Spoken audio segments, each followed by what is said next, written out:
बोलिए श्री रमण बिहारी लाल की जय। श्री सद्गुरुदेव भगवान की जय। श्री रमण रेती धाम की जय। नंद के लाला की जय। श्रीमद् भागवत भगवान की जय। जय जय श्री राधे। श्रीमद् भागवत कथा अमृत वर्षा का ये विशेष रस, जैसा कि आप सब लोग जानते हैं, आज पंचम दिवस है और ये आयोजन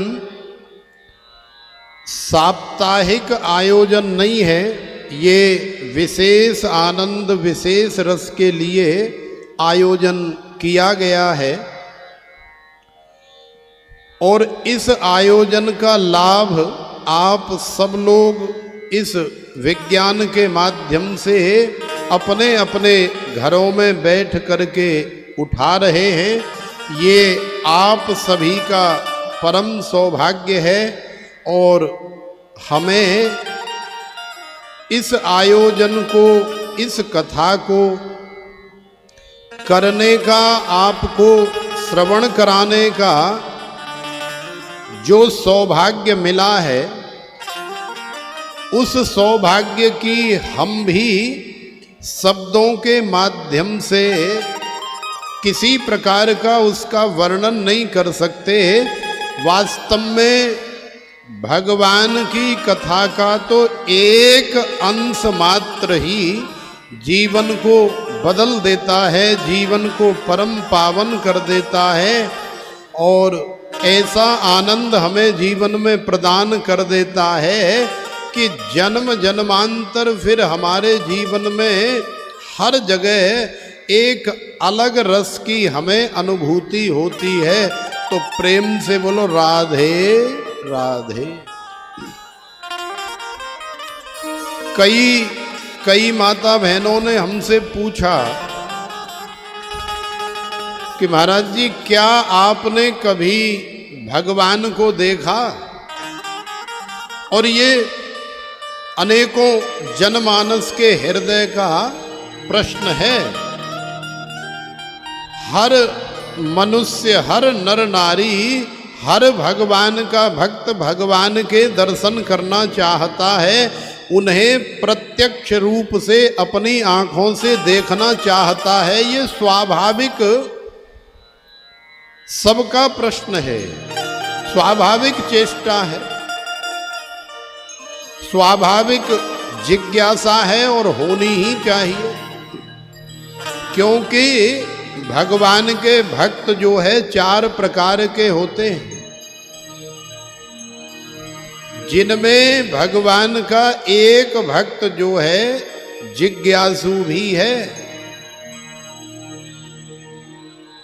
इसलिए यदि आपके मन में भगवान के विषय में जानने की जिज्ञासा हो रही है तो आप भी भगवान के उन 4 प्रकार के भक्तों में से एक प्रकार के भक्त की श्रेणी में तो आते ही हैं।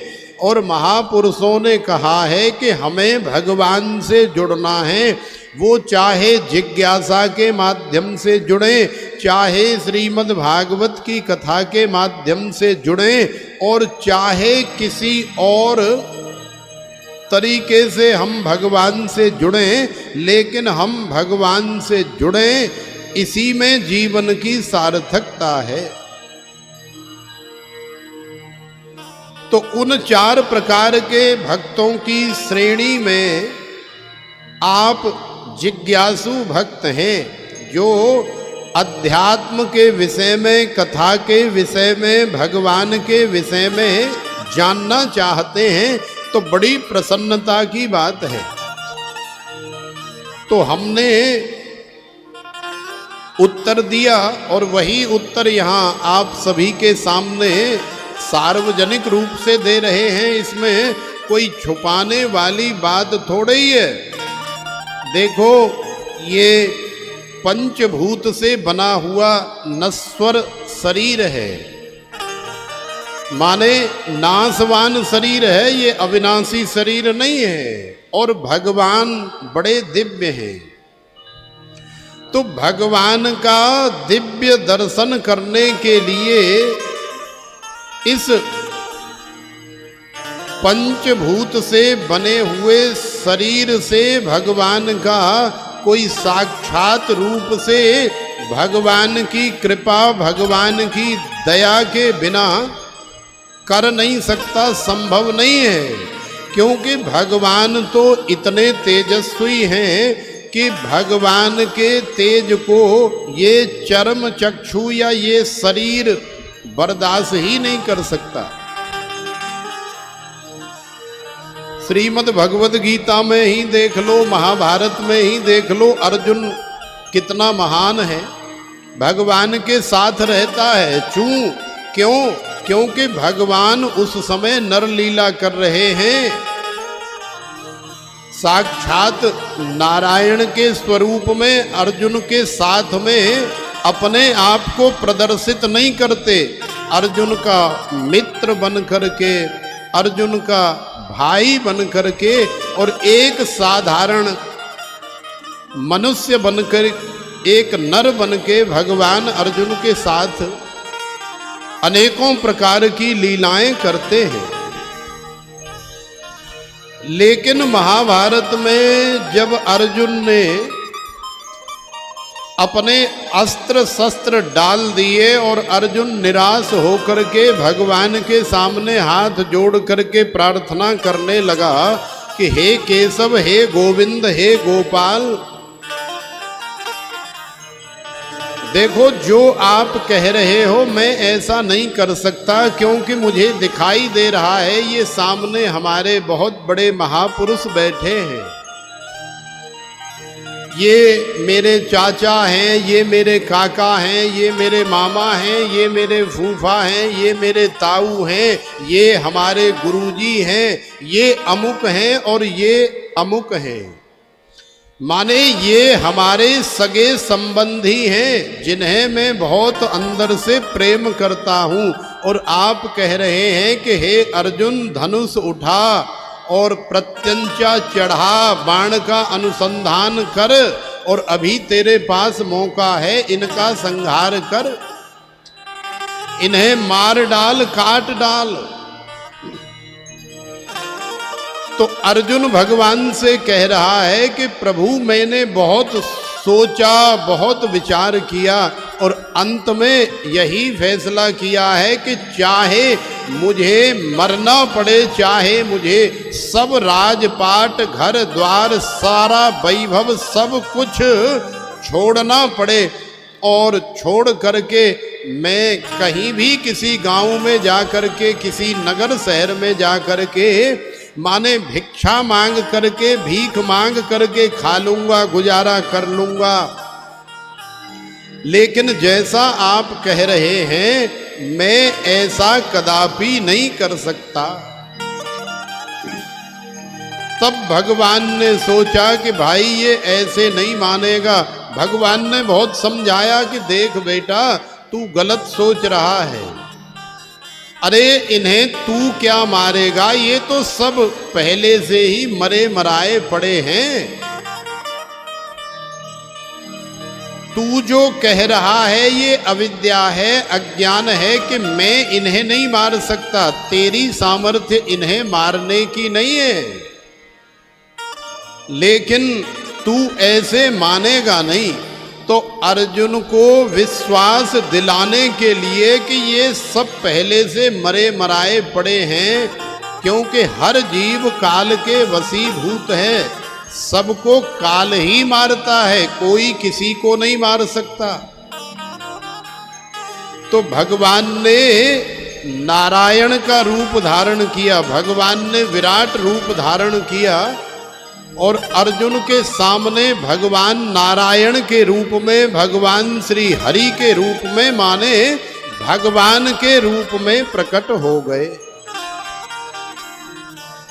और अर्जुन को दिखाने का प्रयास कर रहे हैं। तो अर्जुन को कुछ दिखाई नहीं दे रहा है, अर्जुन को तो ऐसा लग रहा है कि अर्जुन के सामने हजारों सूर्य देवता प्रकट हो गए हैं। अब सोचो कि आजकल जैसी गर्मी पड़ रही है और जैसी धूप पड़ रही है, जैसे हमारे ब्रज में बोलते हैं कि बड़ी कर्री, बड़ी जोर की ताप पड़ रही है, तो आजकल की जो ताप पड़ रही है, ये ताप का कारण कौन है? ये ताप देने वाला कौन है? तो ये ताप देने वाले भगवान सूर्य हैं। तो भगवान सूर्य, अब आप सोचो कि कितने हजार किलोमीटर दूर हैं आपसे, लेकिन फिर भी आप झुलस रहे हैं। आपकी आंखों में, इन चर्म चक्षुओं में इतनी सामर्थ्य नहीं है कि 2 मिनट भगवान सूर्य को अपनी आंखें खोल करके आप दोपहरी में देख सकें। माने इतने हजार किलोमीटर दूर होने के बावजूद भी, और यही सूर्य, केवल एक ही सूर्य यदि आपके सामने प्रकट हो जाए, सामने आ जाए, तो सोचो कि आपका क्या होगा और ये संसार का क्या होगा। क्या आप आंखें खोल करके सूर्य को देख पाओगे? ये तो केवल एक सूर्य है, लेकिन हमारे गोविंद भगवान श्रीमन नारायण में तो हजारों करोड़ों सूर्यों का तेज है। तो अर्जुन को भगवान दिखाई नहीं दे रहे, अर्जुन की आंखें चौंधे आए गई हैं। अर्जुन भगवान से कह रहा है कि प्रभु मुझे कुछ नहीं दिखाई दे रहा है, मेरी आंखों के सामने तो हंडा सा जल रहा है और आंखें खोलते नहीं बन रही हैं, बंद हो रही हैं, मैं आपको नहीं देख पा रहा हूं। अर्जुन से भगवान कह रहे हैं कि देख, ये सब पहले से मरे मराए पड़े हैं और ये देख किस तरह से काल रूप में मैं ही संसार के समस्त जीवों का भक्षण कर रहा हूं। लेकिन अर्जुन को कुछ दिखाई नहीं दे रहा है। अर्जुन ने जब अपनी व्यथा भगवान को सुनाई तो फिर भगवान ने अर्जुन के ऊपर कृपा करी और फिर दिव्यम ददामि ते चक्षुम पश्य मे योगमईश्वरम, माने भगवान ने फिर अर्जुन को दिव्य चक्षु प्रदान किए, क्योंकि भगवान दिव्य है। भगवान को देखने के लिए इन चर्म चक्षुओं की आवश्यकता या सामर्थ्य नहीं है कि कोई भी भगवान को देख ले। किसी के सामने भगवान साक्षात ऐसे प्रकट हो जाएं जैसे हम एक दूसरे से मिलते हैं, बातें करते हैं। तब जाकर के अर्जुन ने भगवान का वो विराट रूप देखा और फिर अर्जुन के अंदर दिव्य ज्ञान प्रकट हुआ। फिर अर्जुन को विश्वास हुआ कि भगवान जो कह रहे हैं वास्तव में सही है। मैं तो निमित्त मात्र हूं, मैं तो एक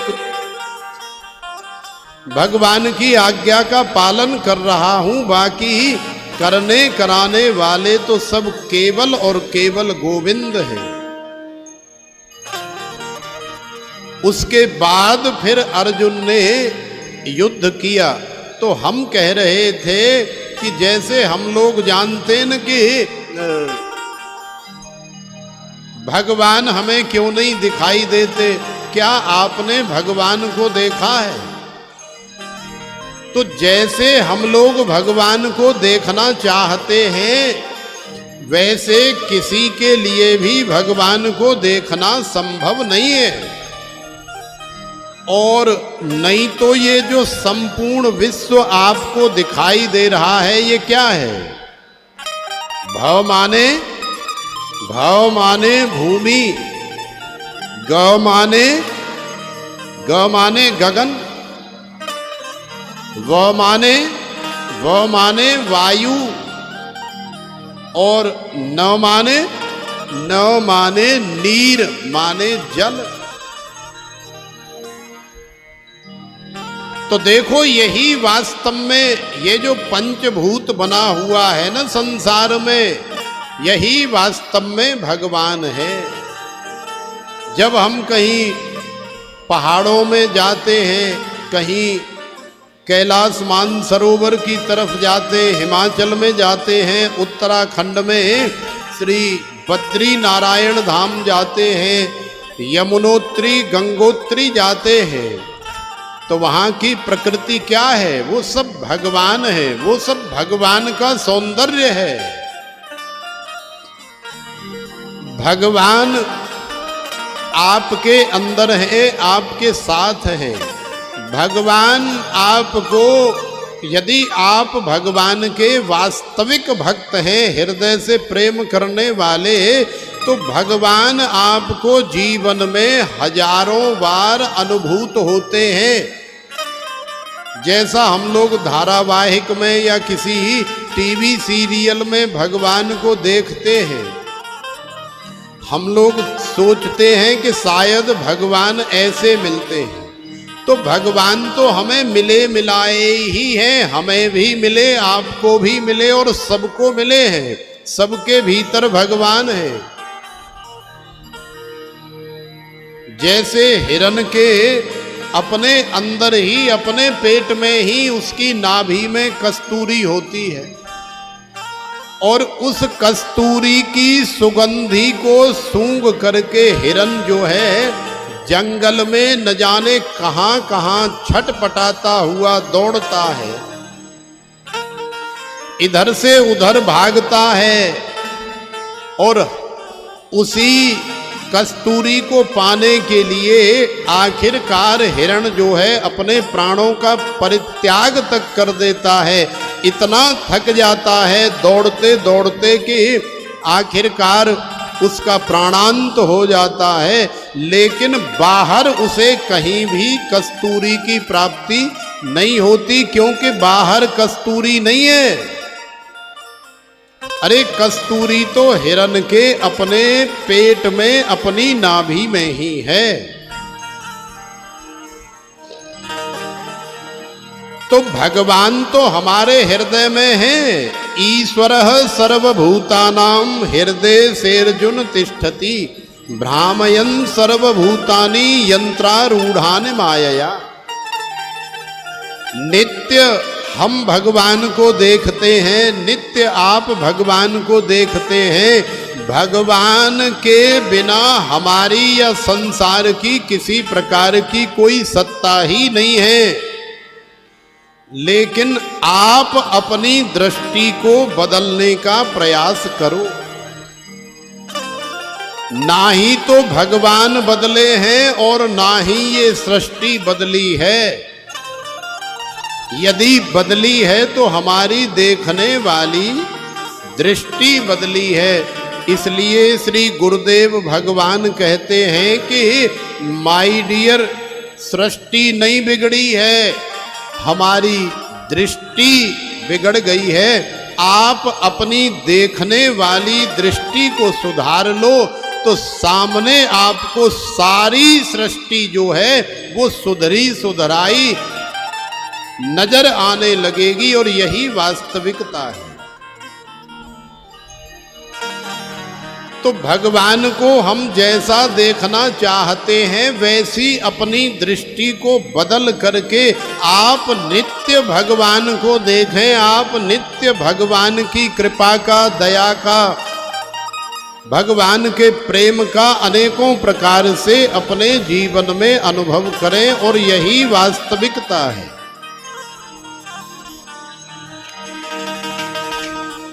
तो नैमी सारण्य की परम पावन भूमि पर 88,000 ऋषि मुनियों के मध्य में श्री सूत जी महाराज इस कथा का गायन कर रहे हैं। श्री सुखदेव जी महाराज शुक्र ताल में इस कथा का गायन कर रहे हैं राजा परीक्षित के माध्यम से। और हम भी ऐसे भयानक काल में श्री मंगल भवन में, मोती झील में, श्री धाम वृंदावन में उसी कथा का अपनी सामर्थ्य के अनुसार गायन कर रहे हैं। तो जैसा कि हम लोगों ने श्रवण किया था कि श्री नारद जी ने भक्ति महारानी को अनेकों प्रकार से सांत्वना दी, तो भक्ति महारानी का दुख जो है थोड़ा सा दूर हो गया और भक्ति महारानी के जीवन में थोड़ा आनंद हुआ, थोड़े सुख की राहत की अनुभूति महसूस हुई। तो भक्ति महारानी ने नारद जी के हाथ जोड़ करके श्री नारद जी से प्रार्थना करी, उनकी प्रशंसा करी। जयत जगत मायाम यस्य कायाधवस्ते वचन रचन मेकम केवलम चाकलय्य ध्रुव पदमपि यातो यत् कृपातो ध्रुवोयम सकल कुशल पात्रम ब्रह्मपुत्रम नतास्मि। हे ब्रह्मा जी के मानस पुत्र श्री नारद जी, मैं जानती हूं कयाधु नंदन प्रहलाद जो आपकी कृपा से, आपके आशीर्वाद से, आपके सानिध्य से भगवान का कितना बड़ा भक्त हो गया। मैं जानती हूं वो छोटा सा बालक ध्रुव आपकी कृपा से, आपके आशीर्वाद से भगवान का कितना बड़ा भक्त हो गया।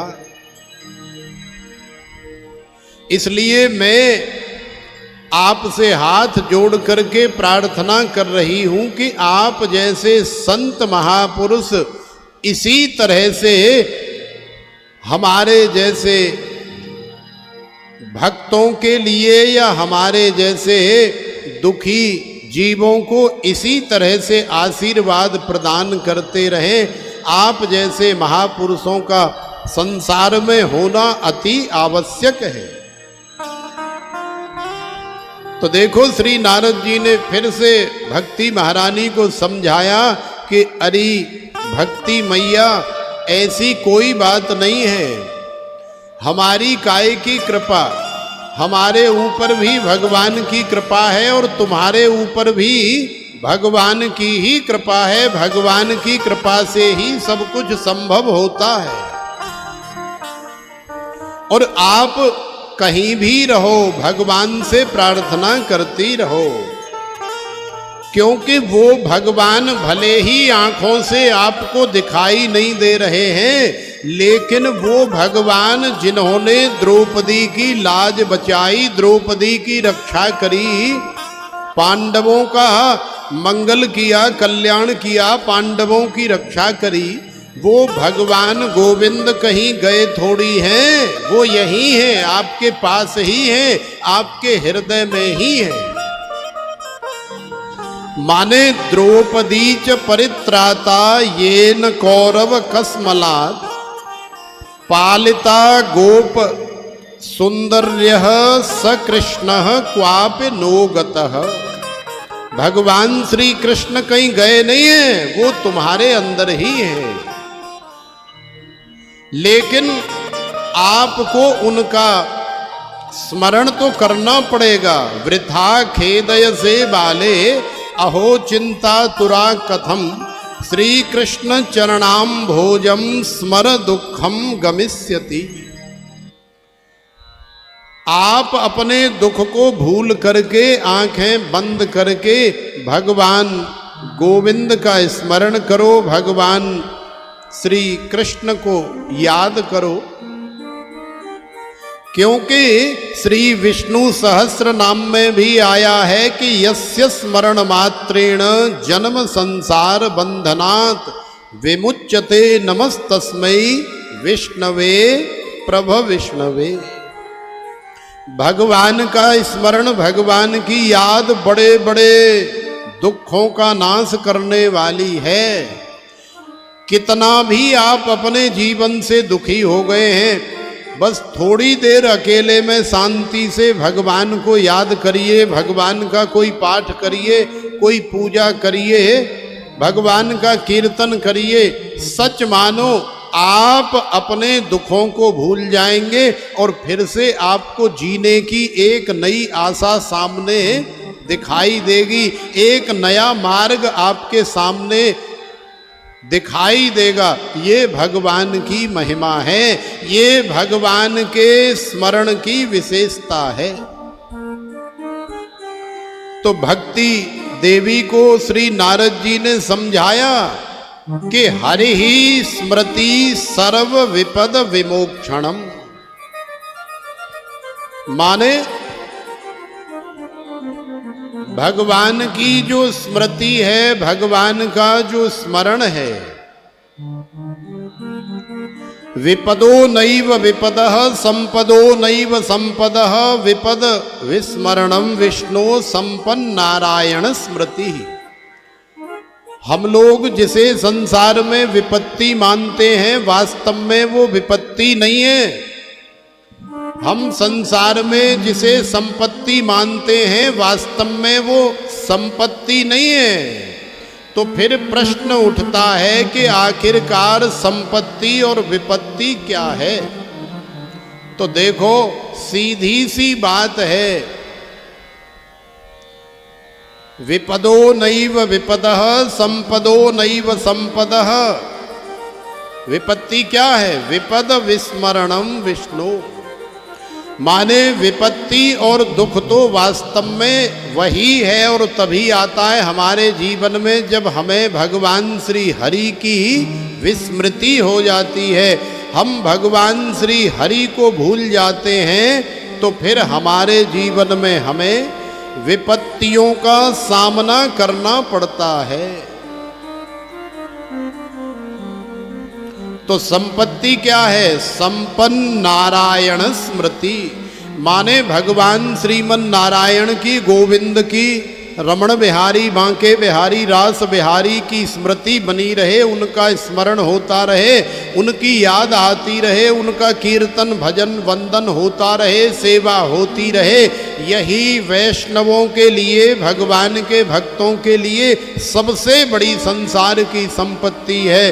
क्योंकि कबीरा सब जग निर्धन, धनवंता नहीं कोय, धनवंता सोए जानिए जाके राम नाम धन होए। थोड़ा हल्का कर दो इसको, संजय, राधे, क्या थोड़ा हल्का करो, ये कर्रा चल रहा है बहुत।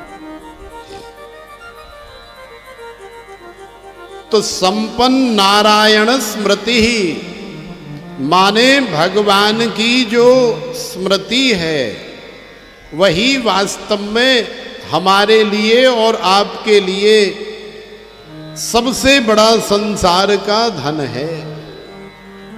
तो आइए, बड़ा सुंदर सा भाव है दूसरी। कृष्ण कहने से तर जाएगा पार भव से उतर जाएगा।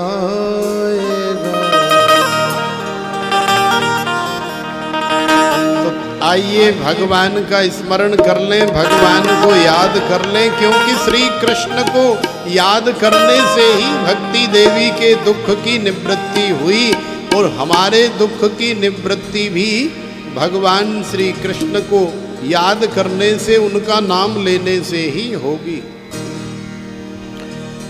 कृष्ण, तो देखो भक्ति महारानी को श्री नारद जी ने साफ साफ कह दिया कि हे देवी,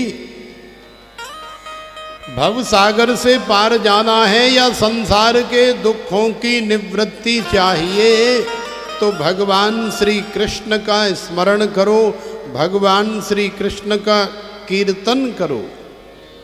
और फिर आपको भगवान से कहने की भी आवश्यकता नहीं है, क्योंकि ईश्वरः सर्वभूतानां हृदय सेर्जुन तिष्ठति भ्रामयन् सर्वभूतानि यंत्रारूढ़ानि मायया ममई वांसो जीवलोके जीवभूतः सनातनः। माने भगवान का ही अंश है ये जीव और समस्त जीवों के अंदर भगवान विराजमान है।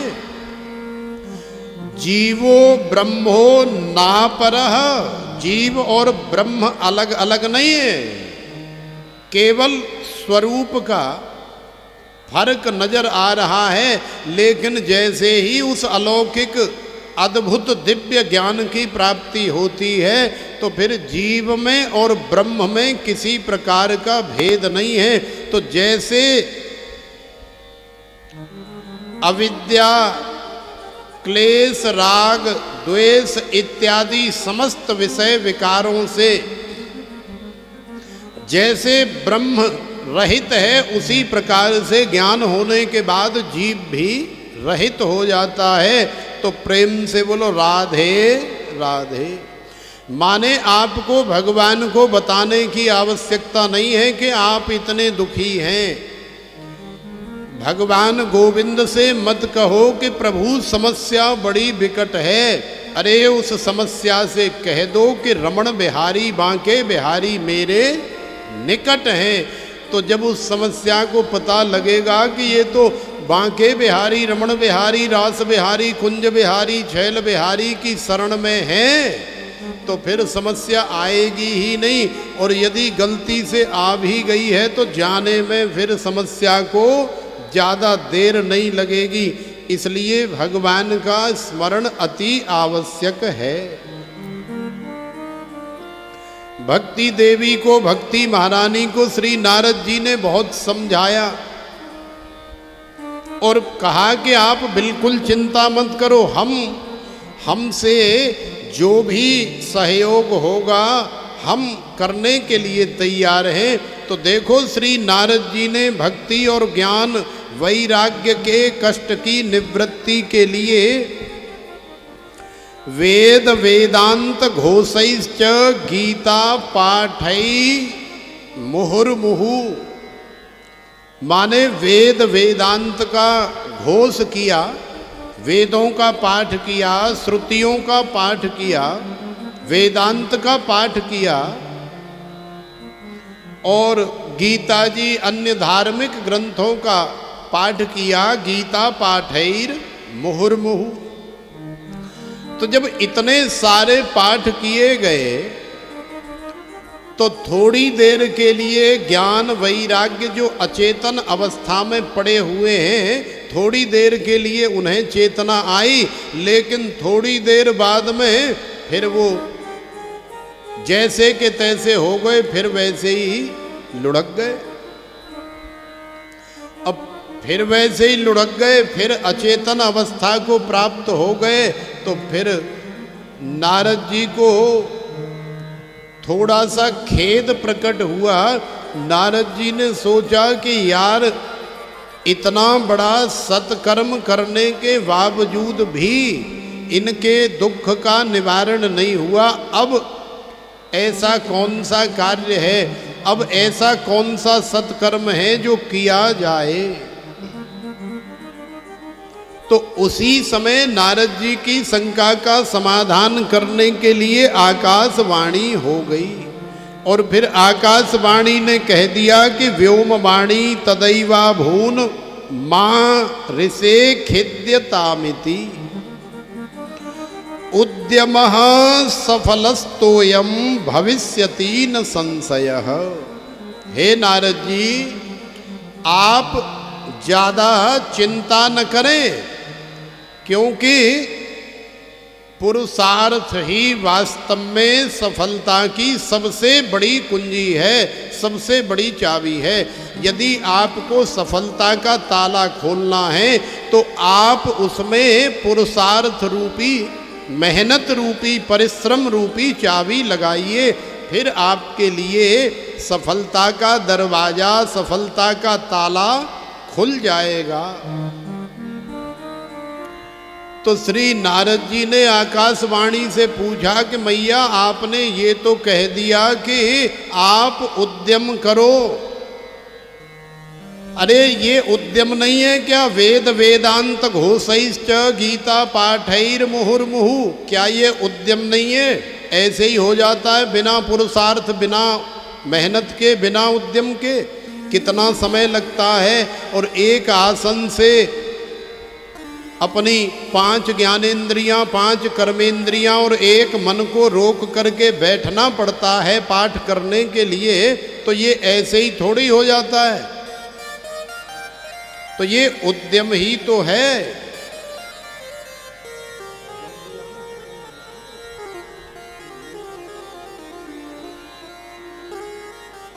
तो देखो श्री नारद जी को जब शंका हुई कि मैं ऐसा कौन सा उद्यम करूं, मैं ऐसा कौन सा उपाय करूं, तो फिर आकाशवाणी ने कहा कि एतदर्थम तु सत्कर्म सुरर्षे त्वं समाचरः। हे ऋषे, हे श्री नारद जी, आप कोई ऐसा सत्कर्म करो। और सही बात है, क्योंकि उद्यमेन ही सिद्ध्यन्ति कार्याणि न मनोरथै न हि सुप्तस्य सिंहस्य प्रविशन्ति मुखे मृगा। देखो, बिना उद्यम के, बिना मेहनत के, बिना पुरुषार्थ के, केवल बैठे बिठाए कमरे में आप बंद होकर के बैठ जाओ, दुकान तो आपने खोल ली, दुकान में लाखों करोड़ों रुपए का माल भी भर दिया, लेकिन जब तक आप अपनी दुकान पर बैठ करके दुकान चलाओगे नहीं, 2-4 बोर्ड फोड़ नहीं लगाओगे, माने दुनियादारी में जब तक पता नहीं लगेगा कि आपकी भी कोई दुकान है और इस दुकान में इस प्रकार का राशन, इस प्रकार का माल मटेरियल मिलता है, तब तक तुम्हारी दुकान कैसे चलेगी।